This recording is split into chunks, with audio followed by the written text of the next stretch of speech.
How you doing today, Orlando? Make some noise! My name is Anthony Wishart. I am with the group Lake Nona Democrats. We encourage you guys to do what we have done. We are a neighborhood organization. We were dissatisfied with what happened in November of 16. So we said, to hell with it, let's get together, let's make a difference, and let's get out there and start fighting, start organizing, just like all of you guys. So I thank you guys for coming out and supporting today. We love you guys. Make some noise real loud, Orlando. I also have a story that I want to tell. It's very quick. My story is like a lot of yours. That's why they have me come up here and tell it. My story is 2 generations. I myself am a cancer survivor. When I was, dang right. When I was 9 years old, I had skin cancer surgically removed from my leg. And I remember memories from my childhood looking back and hearing my mom and dad argue with insurance companies, complaining that they couldn't get insurance for their small child because he had had cancer. And it didn't make sense to me as a kid. I was allowed to be dumb. I don't know what Republicans' excuse today is to be dumb, but I was a kid, I was allowed to be. I didn't understand my mom's tears. I didn't understand why my mom would get so mad. But as years went by, I learned the lesson. In 2006, I was blessed.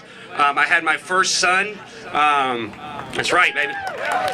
But 2 years later, as the economy crumbled and my current employer filed for bankruptcy, you had to look for a new job. And I went through the same experience that my parents did, not because my son was a cancer survivor, but because my son had asthma. Because my son was an asthmatic 2-year-old, or actually 1.5-year-old, I had insurance companies tell me that he wasn't a profitable investment, that he wasn't somewhere to put his money.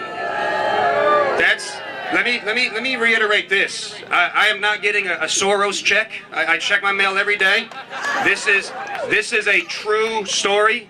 But for 3 years, I struggled and I knew the fear that my parents went through.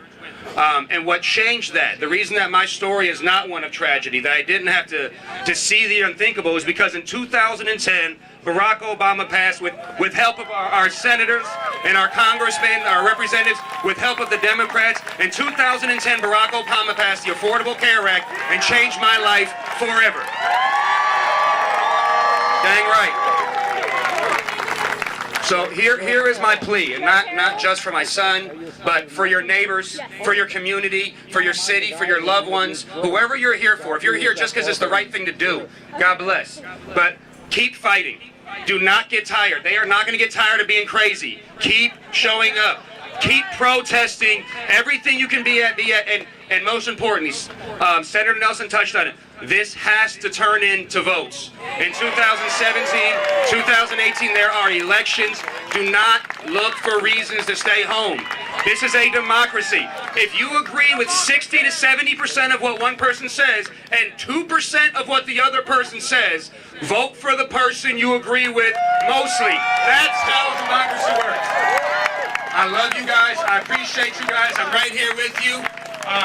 We have one more speaker. I want to introduce Rezwan from the College Dems at UCF. Make a whole lot of noise, Orlando. Let them hear you in D.C., guys. Let's go. Love you guys.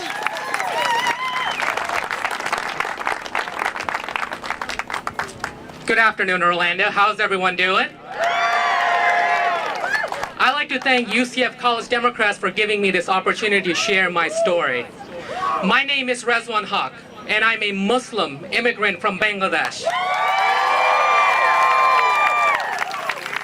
Like many of you, I too was heartbroken by the election results on that fateful night. For me and 20 million other Americans, we stand to lose our health insurance because of one election.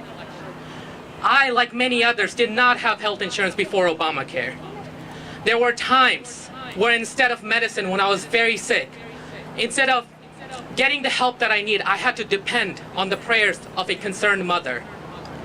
ObamaCare is more than just a law. It is an idea that healthcare is a right for all Americans. ObamaCare is a sense of security that prevents me from having to choose to pay my medical bills or my college tuition. For my parents, they get the access that they need, the medicine that they desperately need, without having to pay outrageous drug costs. My story is no different than the story of 20 million Americans who are dependent on health insurance today because they have health insurance because of Obamacare. It is for them that we must continue to march. We must continue to resist until healthcare is a right of citizenship. You guys, I was born and raised in Bangladesh. I've lived in a society where there's no such thing as a social safety net. I've lived in a city where if you're sick and you don't have health care, you most likely will get an early appointment with God Almighty. That should not be the case anywhere, and especially not in the wealthiest nation of the world. The repeal of Obamacare would mean that this country accepts a profit-driven healthcare system whose main objective is to enrich the insurance companies. Orlando, let us be the city who says that it is unacceptable when someone dies because they do not have the healthcare that you and I have access to. Let us be the people who says that it is unacceptable when politicians write healthcare laws that puts profit over people. Let us be persistent. Let us be powerful. Let us be courageous. Thank you. God bless you, Orlando, and God bless these United States.